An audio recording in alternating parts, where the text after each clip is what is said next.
This patient was referred to me for endodontic retreatment of tooth number 19. According to the patient, the root canal was done over 10 years ago. Recently, tooth started to bother her, especially when she would try to chew on it. She would try to chew on the tooth. So she went and saw her dentist. Her dentist gave her a prescription for antibiotics and pain medication a few days ago. So she has been on antibiotics and pain medication with no help. And then she was referred to me. So I just saw her. So I want to go over this case with you.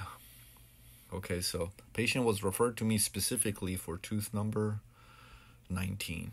All right, so take a look at the tooth. There's a PFM crown here. Okay, prefab metal post, previous root canal. All right, so look how short the mesial canal there is filled. Do you see any periapical lucencies here?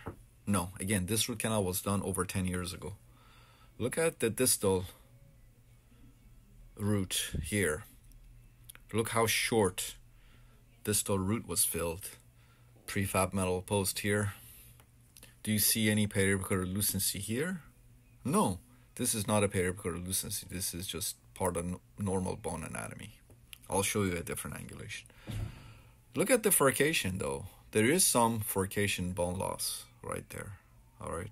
So immediately when I looked at this tooth on my monitor at the office, as the girls were taking the x-rays, I thought patient is here for number 19, right there, VRF.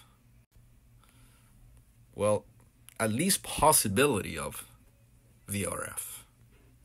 Not VRF 100%, but perhaps maybe that's a possibility, so I need to rule it out. All right. So went in, patients, as I said, tooth hurts, specifically when I chew on it, bite down on it. Root canal was done over 10 years ago. And I've been on antibiotics and pain medication. Tooth still hurts, bothers me. So looked at the tooth clinically.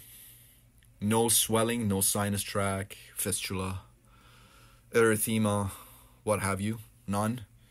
Percussion slightly tender, palpation within normal limits. Probings 1 to 2 millimeters. Biting, chewing on the tooth, slightly tender. Slightly tender. The lesson starts from this point now. Always take multiple angulation PAs and never listen to another dentist and their opinion about what's going on. Do your own tests. Do your own examination evaluation. Be thorough. Take your time. And as I said, never trust another clinician's diagnosis. Okay, so now let's look at another angulation here. Again, you can see no periapical lucencies associated with tooth number 19. There is some furcation bone loss. But take a look at tooth number 18. Tooth number 18. Old amalgam restoration. Percussion, very tender. Palpation within normal limits. Biting, chewing on the tooth, plus. That means that the tooth was very tender to biting down on it, to chewing on it. It had a Miller class 3 mobility. Miller class 3 mobility. Probings 8 to 9 millimeters in the lingual. Look at the furcation bone loss here. Look how much bone has been destroyed. What do we do next? Vitality, cold test. This tooth responded within normal limits to cold. So, right then and there, problem is not endo. So if I did endo on this tooth, I would have done endo unnecessarily. For no reason, I would have done a root canal for no reason. So my thoroughness showed that the problem is not root canal related. Problem is not tooth number 19. Problem is tooth number 18. Problem is not endo-related. Problem is perio-related. By the way, I looked at the tooth under a surgical operating microscope to see if I can see any cracks. No cracks. No cracks. So this is a perio abscess, perio problem.